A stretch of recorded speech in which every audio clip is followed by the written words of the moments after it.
it's Ms Lambley here. Hope you're all doing really well at home and having lots and lots of fun. And I hope that you're reading lots of books. I know that's what's been really nice about not being at work as much, is that I've been able to do lots and lots of reading. Okay, so I'm going to read you a story today, and I've picked a story from a Horrid Henry book. And now this Horrid Henry book is actually very exciting because it was my sister's when we were little, and you can see she's written her name in the front when she was really tiny, and it's signed by the author because the author came to our school when we were really little and in primary school, so I thought that was quite fun. And the story in this that I'm going to read to you is called Horrid Henry's Car Journey. And the big thing to remember with Horrid Henry is that it is just a bit of fun. Okay, so I always remember them as being really fun books, so I thought it would be really nice to have a little story from that. Okay, right, let me move this so you can see. Okay, so Horrid Henry's Car Journey. Henry, we're waiting. Henry, get down here. Henry, I'm warning you.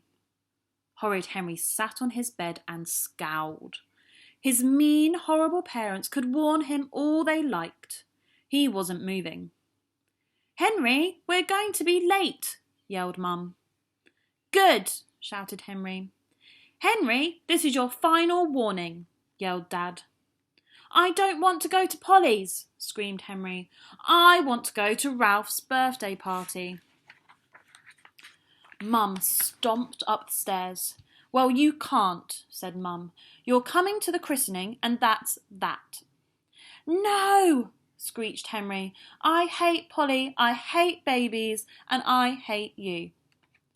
Henry had been a page boy at the wedding of his cousin, Prissy Polly, when she'd married Pimply Paul. Now they had a prissy, pimply baby, vomiting Vera. Henry had met Vera once before. She'd thrown up all over him. Henry had hoped never to see her again until she was grown up and behind bars, but no such luck. He had to go and watch her be dunked in a vat of water on the same day that Ralph was having a birthday party at Goo Shooter World. Henry had been longing for ages to go to Goo Shooter World. Today was his chance, his only chance. But no, everything was ruined. Perfect Peter poked his head round the door. I'm all ready, Mum, said Perfect Peter. His shoes were polished, his teeth were brushed, and his hair neatly combed. I know how annoying it is to be kept waiting when you're in a rush. Oh, thank you, darling Peter, said Mum. At least one of my children knows how to behave. Horrid Henry roared and attacked. He was a swooping vulture digging his claws into a dead mouse. Ah! Squealed Peter. Stop being horrid, Henry, said Mum. No one told me it was today, screeched Henry. Yes, we did, said Mum, but you weren't paying attention. As usual, said Dad. I knew we were going, said Peter. I don't want to go to Polly's, screamed Henry. I want to go to Ralph's. Get in the car now, said Dad. Or no TV for a year, said Mum. Eek. Horrid Henry stopped wailing. No TV for a year? Anything was better than that. Grimly, he stopped down the stairs and out the front door. They wanted him in the car. They'd have him in the car. Don't slam the door, said Mum. Slam! Horrid Henry pushed Peter away from the car door and scrambled for the right-hand side behind the driver. Perfect Peter grabbed his legs and tried to climb over him. Victory! Henry got there first. Henry liked sitting on the right-hand side so he could watch the speedometer. Peter liked sitting on the right-hand side so he could watch the speedometer. Mum, said Peter, it's my turn to sit on the right. No, it isn't, said Henry. It's mine. Mine, mine. We haven't even left yet and already you're fighting. You'll take turns, said Mum. You can swap after we stop. Vroom, vroom. Dad started the car. The doors locked. Horrid Henry was trapped.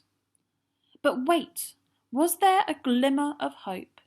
Was there a teeny tiny chance? What was it Mum always said when he and Peter were squabbling in the car?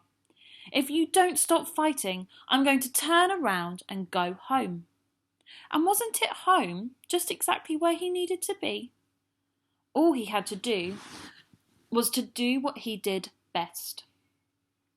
Could I have a story tape, please? Said Perfect Peter. No, I want a music tape, said Horrid Henry. I want Mouse Goes to Town, said Peter. I want Driller Cannibal's Greatest Hits, said Henry. Story. Music. Story. Music. Smack, smack, wah. Stop it, Henry, said Mum. Tell Peter to leave me alone, screamed Henry.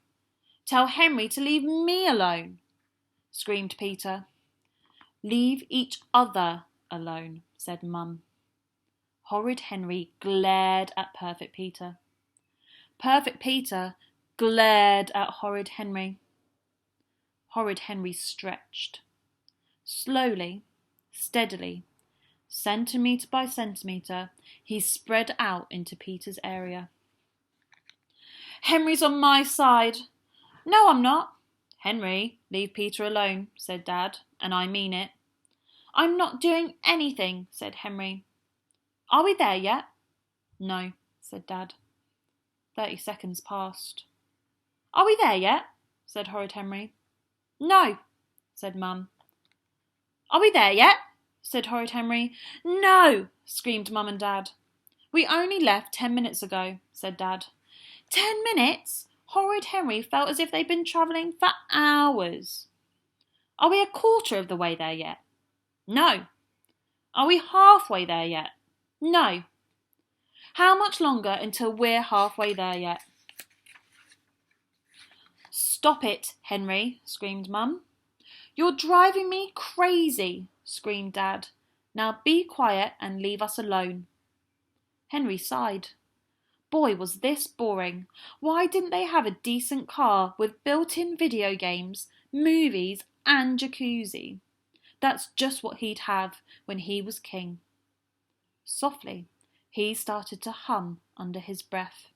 Henry's humming! Stop being horrid, Henry. I'm not doing anything, protested Henry. He lifted his foot. Mum, squealed Peter, Henry's kicking me. Are you kicking him, Peter? Henry? Not yet, muttered Henry. Then he screamed.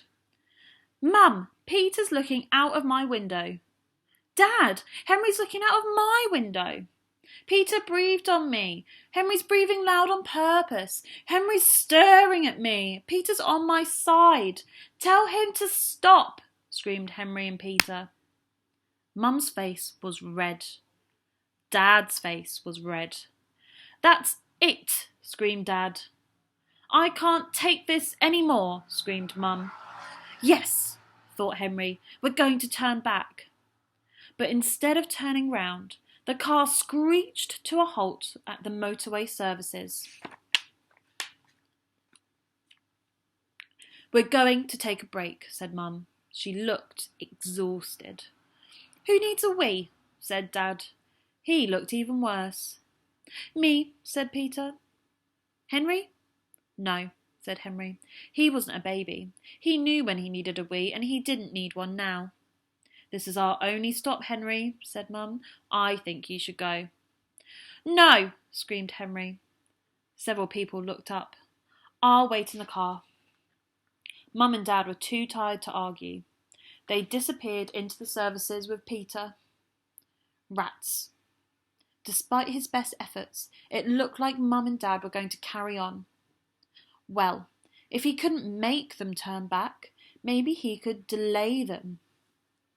Somehow. Suddenly, Henry had a wonderful, spectacular idea.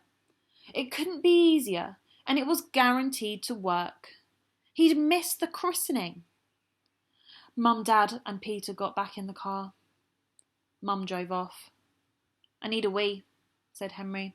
"Not now, Henry." "I need a wee," screamed Henry. "Now." Mum headed back to the services. Dad and Henry went to the toilets. "I'll wait for you outside," said Dad. "Hurry up or we'll be late." Late. What a lovely word. Henry went into the toilet and locked the door. Then he waited and waited and waited. Finally, he heard Dad's grumpy voice. "Henry, have you fallen in?" Henry rattled the door. "I'm locked in," said Henry. "The door's stuck. I can't get out." "Try, Henry," pleaded Dad. "I have," said Henry. "I guess they'll just have to break the door down." That should take a few hours. He settled himself on the toilet seat and got out a comic. "Or you could just crawl underneath the partition into the next stall," said Dad. Henry could have just burst into tears. Wasn't it just his rotten luck to try and get locked in a toilet which had gaps on the sides? Henry didn't much fancy wriggling round on the cold floor. Sighing, he gave the stall door a tug and opened it. Horrid Henry sat in silence for the rest of the trip. He was so depressed he didn't even protest when Peter demanded his turn on the right. Plus, he felt carsick. Hang on. Henry rolled down his window. "Mum," said Peter, "I'm cold." Dad turned the heat on. "Having the heat on makes me feel sick," said Henry. "I'm going to be sick," whimpered Peter. "I'm going to be sick," whined Henry. "But we're almost there," screeched Mum. "Can't you hold on until—" Peter threw up all over Mum. Henry threw up all over Dad. The car pulled into the driveway. Mum and Dad staggered out of the car to Polly's front door. "We survived," said Mum, mopping her dress. "Thank God that's over," said Dad, mopping his shirt. Horrid Henry scuffed his feet sadly behind them. Despite all his hard work, he'd lost the battle.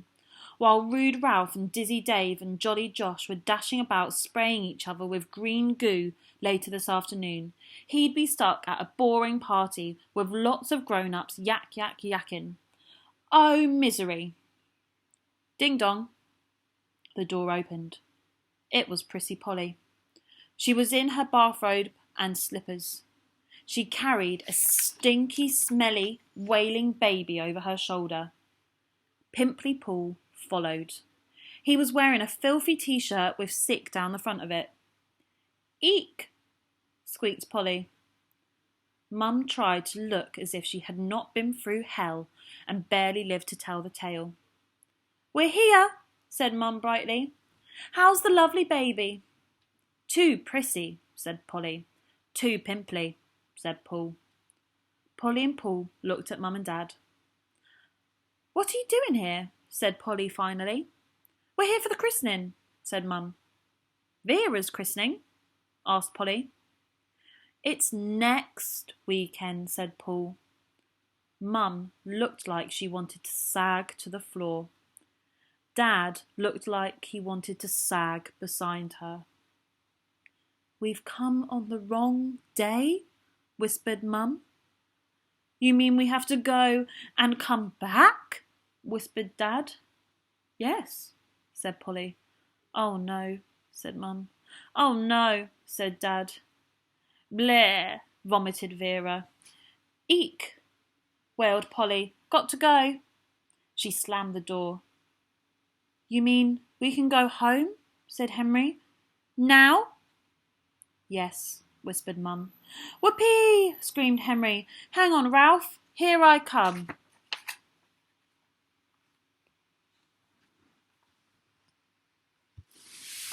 Oh, okay.